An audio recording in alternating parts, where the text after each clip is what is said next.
Hello everyone, hope you are fine and doing well. In this video, I will tell you how you can enable or disable the sound and vibration of the keyboard in your device Samsung Galaxy M23.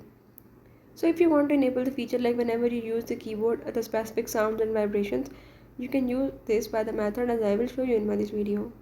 But before that, if you are new to my channel, don't forget to subscribe and press the bell icon.